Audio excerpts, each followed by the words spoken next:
Mu'min Mu'minat, let's please recite the Surah Fatiha for Maroon Tahir Mu'min and for Kul Mu'mini Mu'minat. Allahumma salli ala Muhammad wa ala Muhammad wajal farajum. Allahumma salli ala Muhammad wa ala Muhammad wajal farajum. Allahumma salli ala Muhammad wa ala Muhammad wajal farajum. Bismillahir Rahmanir Rahim. Alhamdulillahi Rabbil Alameen Ar-Rahmanir Rahim Malik Yawmiddin Iyyaka na'budu wa iyyaka nasta'in اهدنا الصراط المستقيم صراط الذين أنعمت عليهم غير المغضوب عليهم ولا الضالين بسم الله الرحمن الرحيم قل هو الله أحد الله الصمد لم يلد ولم يولد ولم يكن له كفوا أحد بسم الله الرحمن الرحيم قل هو الله أحد الله الصمد لم يلد ولم يولد ولم يكن له كفوا أحد بسم الله الرحمن الرحيم قل هو الله أحد الله الصمد لم يلد ولم يولد ولم يكن له كفوا أحد اللهم صل على محمد وعلى محمد وجه فرجهم اللهم صل على محمد وعلى محمد وجه فرجهم اللهم صل على محمد وعلى محمد وجه فرجهم أعوذ بالله من الشيطان الرجيم بسم الله الرحمن الرحيم. Before I start today's speech, I want to start with the praise of Allah. O Allah, you are the creator of the sun and the earth. You created the earth to spin on its axis and to rotate around the sun. And you created all the matter that exists, from a human being to a rock. But no matter what type of matter it is, you created the matter to be contained of particles that are constantly moving. Yet you, Allah, are the only immovable force that we know. You are the greatest. You are the creator of the universe. The, the universe is one of the biggest things that our mind could fathom. And you created the universe to constantly expand and expand. The largest thing that we could fathom is constantly expanding, but you, Allah, remain unchanged. And no matter how much the universe expands, it will never catch up to you, for you are the greatest, and you are the biggest, and you are a provider. You are the provider of all things, and that is why it is only from you, Allah, that we seek all benefits. Today, we ask that you send us your blessings, but not just any blessings, Allah. Send us those blessings that are only available when you shower your blessings on Prophet Muhammad and the family of Prophet Muhammad. Salawat. Allahumma salli اللهم صل ala على Muhammad wa محمد وآل محمد Muhammad وعجل wajal فرجهم. farajum. That's right, my brothers and sisters. Allah gives. Allah gives and gives and gives. And Allah needs nothing from us. Allah has not only given us, Allah has created us, and Allah has provided us with everything that we need from water, air, food. And Allah has also provided us with stuff that we don't need luxuries, sofa, good food, good drinks, friends. Allah has provided us with anything we could imagine. And Allah asks for nothing, except Allah tells us to ask for more. So not only has Allah created us and provided for us everything we need, Allah has provided for us things we don't even need that we love. And Allah tells us to ask and ask for more. And not only does Allah tell us to ask, Allah hosts special events. What do I mean by special event? You know, sometimes there's Black Friday, or so a store has a sale, 50% off of everything. Special event. They want people to come in flocks and buy whatever they want. Allah too hosts special events. Tonight is a special event, right? Allah has a special event on Shab Qadr, Shab Barat. These are special events for Allah. When He says, "Ask me whatever you want, and I will give you whatever you ask for." Except we don't have to wait for every 3 months when Macy's have their 15-hour sale. No, Allah has these special events every day. Every day, Allah says, "As dua after Adhan." Allah says, "As dua after you recite your namaz." And Allah, on some special days, uh, has different types of events. For example, Prophet Musa alayhi salam was on the mountain speaking to Allah. He was go up and speak to Allah often. And as he was speaking to Allah one day, he felt the nearness to Allah. And he said, "Oh Allah, I'm on this mountain speaking to you. You've removed the separation between you and I in such a way where I'm standing in front. I feel like I'm standing in front of you." He said, "Allah, is there ever going to be anybody closer to you than I am right now?" And Allah said, "Yes. When a mu'mineen is going to fast in the month of Ramazan, after Azan, before they open their roza, I'm going to remove all the veils of separation and I'm going to grant them anything they want." This is what Allah told Hazrat Musa about the nearness to His people during the time of fast. And He said, "I will provide them with anything they want. Ask for dua." Another time when you recite Surah Yasin, at the end, after He says, "Kun fayakun," you're supposed to ask for dua. And anything you ask for, be and it is, and you ask for Allah and it will become. because that's what Allah does. And see, unlike Walmart and Old Navy and all these stores where people gather for days in advance to get the special event because they might run out of your size, right? They might run out of that back scratcher you want for $1.99. Allah does not, never runs out. Allah gives and gives and gives, and His kingdom is still vast, and His kingdom is everlasting. And you ask for whatever you want, and Allah will continue to give you and ask for nothing in return. Allah never runs out.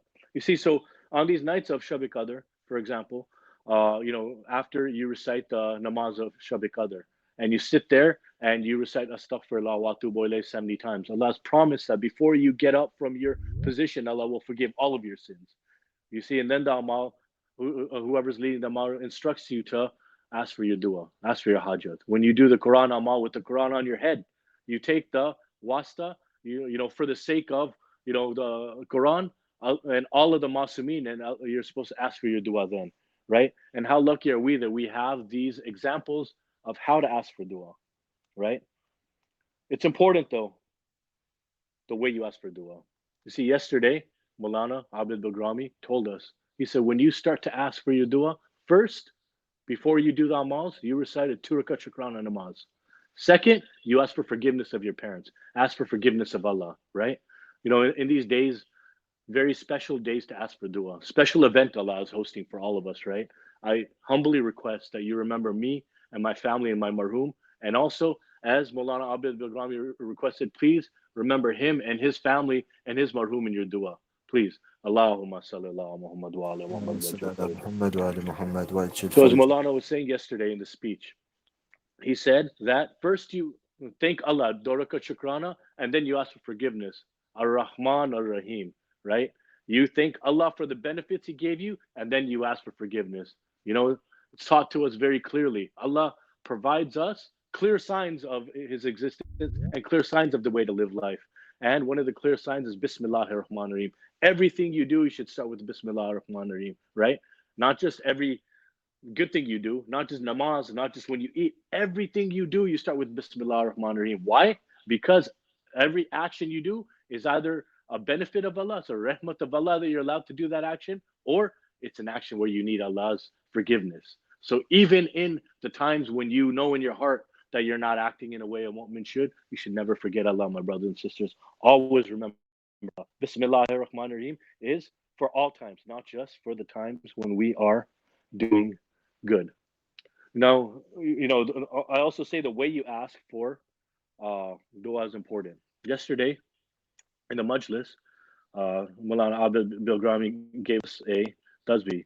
He said for Amal Bibi Sayyida, you do a 2 rakat niyat and you recite 510 times Ya Mulati, Ya Fatima, Adrikni. And you do this Amal for 3 days, and it's a great cure for sickness, he said. It's a great cure for sickness. Now, I'm going to tell you a very personal story. Is my mother had gone to the doctor and she had heard that she needed stomach surgery.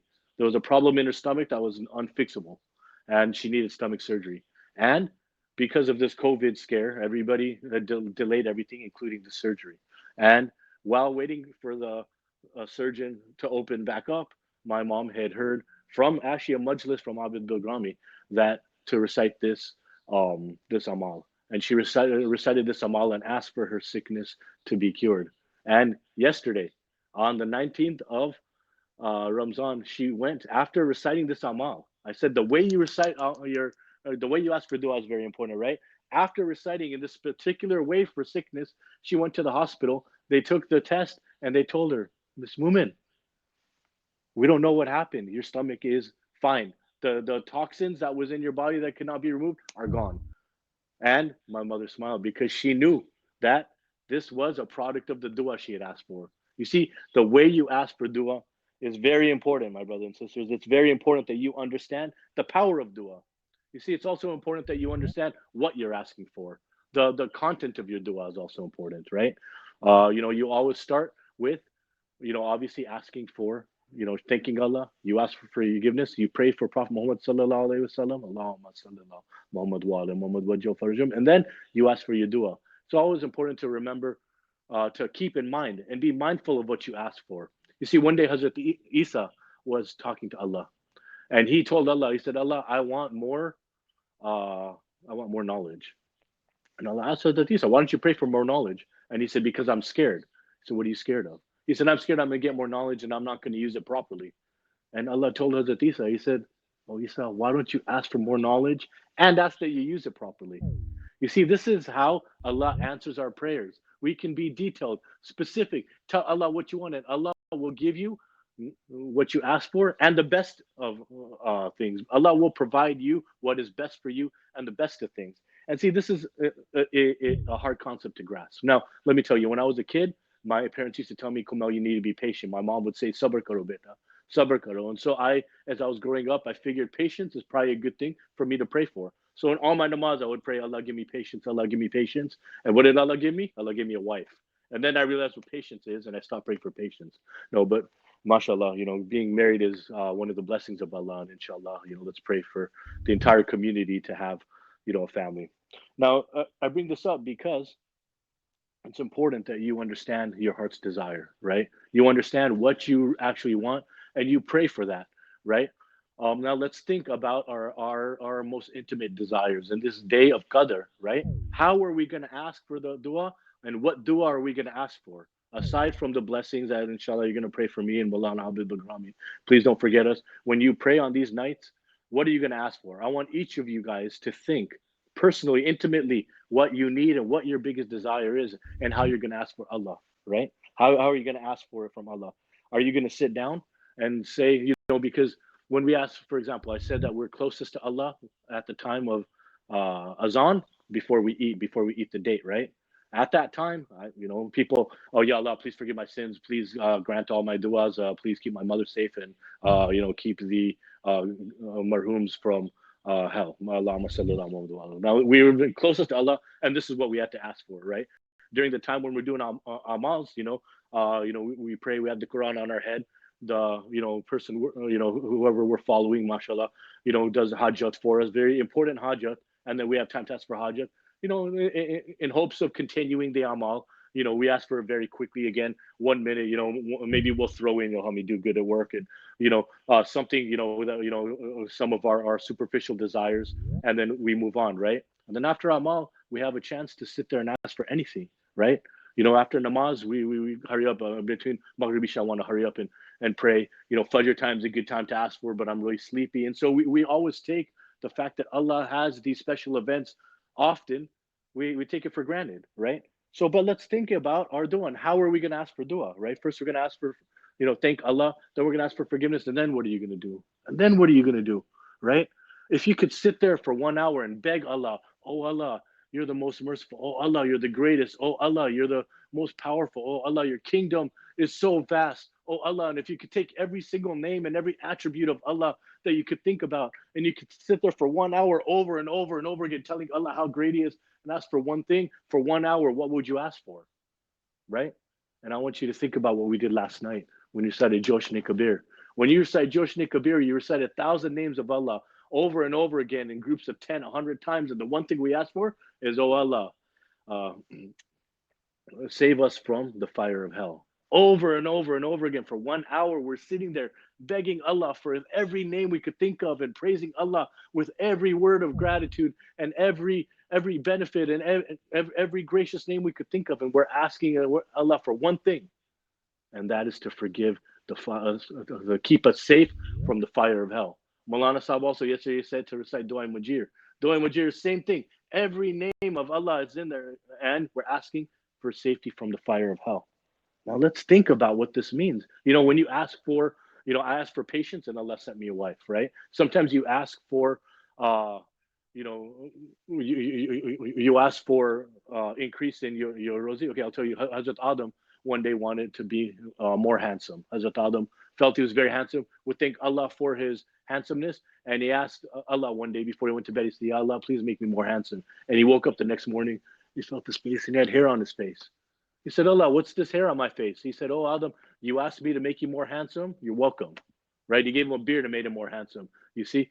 And sometimes you ask Allah, oh, Allah, please help me get more money. Yeah, Allah, I want to have more money, right? I want to be able to go and wait line at Macy's and buy more things, and please give me more money. And what does Allah do? You lose your job the next day, right? And instead of saying, oh, Allah, I prayed to you that you give me more money. You lost my job. You should trust Allah, because maybe that's your opportunity to start a business. And 2 years later, you have enough money to go. You don't have to wait in line at Macy's 15-hour sale. You can shop at the regular day, right? And this is what Allah does. And this is why it's important that you understand what you're asking for. What are we asking for when we ask for safety from the fire of hell?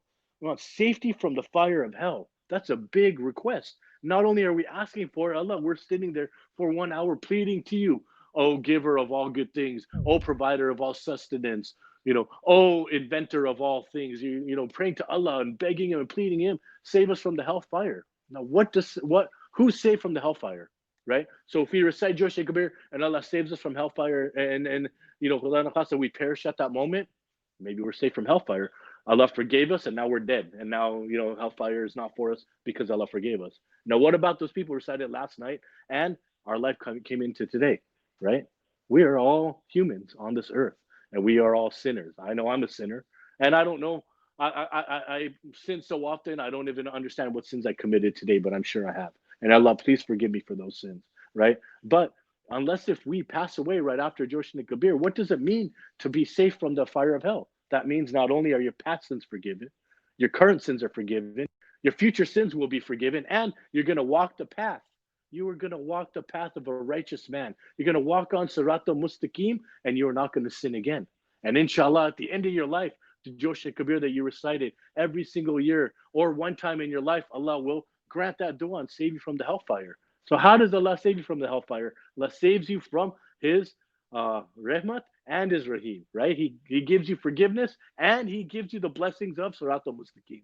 And so as we sat here, and as you sat there last night and prayed Joshni Kabir and asked for Allah to save from the hellfire, what we're experiencing now is Sirat al-Mustaqim, right? I am here to inspire you to walk Sirat al-Mustaqim, to understand what Sirat al-Mustaqim is. Why do I say understand what Sirat al-Mustaqim is? We live in dire times, my brothers and sisters. We live in times when our religion is getting watered down. Watered, I'm not kidding. There's going to be a time very near when people are going to say that reciting Hadith Kissa is haram.